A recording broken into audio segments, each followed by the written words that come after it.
अपराध सहस्राणि क्रियन्ते हर्निशं मया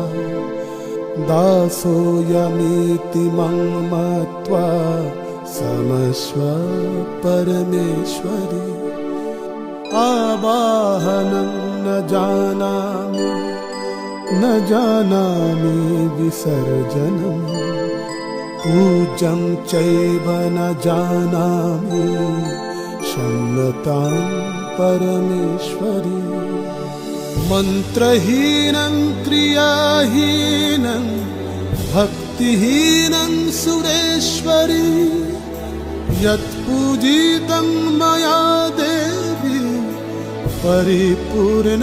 तदस्तु मे अपराधशतं कृत्वा जगतं नेति चोचरेत्